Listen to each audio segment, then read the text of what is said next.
എരിവും പുളിയും ചായയും കാപ്പിയും മസാല നമ്മളെ ഈ സാധാരണ നമ്മൾ കറുകപ്പെട്ട കുരുമുളക് അങ്ങനെയുള്ള സാധനങ്ങളൊക്കെ ഉണ്ട്. അതെല്ലാം ആസിഡിനെ കൂട്ടുന്ന സാധനങ്ങളാണ്.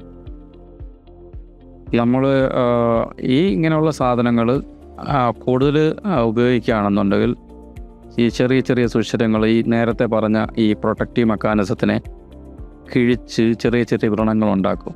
ആമാശയത്തിൻ്റെ തോലിനെ ആദ്യം അതിനെ നിറവ്യത്യാസം ഉണ്ടാവുകയും പിന്നെ അതിനകത്ത് വ്രണം ഉണ്ടാവുകയൊക്കെ ചെയ്യും. പിന്നെ വേറൊരു സംഭവം ജനത്തിനറിയാത്തൊരു സംഭവം എന്ന് പറഞ്ഞാൽ ഒരു ബാക്ടീരിയയുടെ സാന്നിധ്യം ആമാശയത്തിനകത്ത് ഹെലിക്കോബാക്ടർ പൈലോറി എന്ന് പറയുന്ന ബാക്ടീരിയ ഉണ്ട്. ആ ബാക്ടീരിയ പല പ്രയാസങ്ങളും നമ്മളിപ്പം വളരെ റീസെൻ്റായിട്ട് കണ്ടുവരുന്നൊരു ഇതെന്ന് പറഞ്ഞാൽ ഈ ബാക്ടീരിയ നിർമ്മാർജ്ജനം ചെയ്യാനായിട്ടൊരു കോക്ടെയിൽ ഡ്രഗ്സാണ് കൊടുക്കുന്നത്. അതായത് 2 ആൻറ്റിബയോട്ടിക്, ഒരു പ്രോട്ടോൺ പമ്പ് ഇൻഹിബിറ്റർ എന്ന് പറയുന്ന മരുന്ന്, വിഭാഗത്തിൽപ്പെടുന്ന മരുന്ന്. അത് 2 ആഴ്ച എങ്കിലും മിനിമം കൊടുത്തു കഴിഞ്ഞാൽ ഈ ബാക്ടീരിയ നിർമ്മാർജ്ജനം ചെയ്യാൻ പറ്റുള്ളൂ. പക്ഷേ അങ്ങനെ നിർമ്മാർജ്ജനം ചെയ്ത് വരുന്ന രോഗികൾ വളരെയധികം ആശ്വാസം ഈ ആൻറ്റിബയോട്ടിക് കഴിച്ചതിന് ശേഷം പറയാറുണ്ട്. അത് റീസെൻ്റായിട്ട് കണ്ടുവരുന്ന ഒരു ട്രെൻഡാണത്.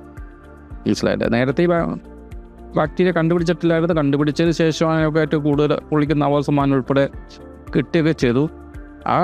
ഇതിൻ്റെ സാന്നിധ്യം നമുക്ക് പല രീതിയിൽ കണ്ടുപിടിക്കാം. കൂടുതലും ആമാശയത്തിനകത്ത് എൻഡോസ്കോപ്പി ചെയ്യുമ്പോൾ ഒരു ബയോപ്സി എടുത്തിട്ട് അതിനകത്ത് റാപ്പിഡ് യൂറിയ ടെസ്റ്റ് എന്ന് പറയുന്ന ടെസ്റ്റിന് ഉണ്ട്. ഒരു സ്ലൈഡ് ടെസ്റ്റ്, നമ്മുടെ ഈ പ്രഗ്നൻസി ടെസ്റ്റ് മാതിരി ഒരു ടെസ്റ്റാണ് ഈ സ്ലൈഡിനകത്ത് ഇട്ട് നോക്കുന്നത്. അതപ്പോൾ തന്നെ അറിയാൻ പറ്റും നിങ്ങൾ ഈ പോസിറ്റീവ് ആണോ നെഗറ്റീവ് ആണോ. പോസിറ്റീവ് ആണെങ്കിൽ നമ്മൾ ആൻറ്റിബയോട്ടിക് ഈ കോക്ടെയിൽ, നേരത്തെ പറഞ്ഞ കോക്ടെയിൽ കൊടുത്തു വിടും.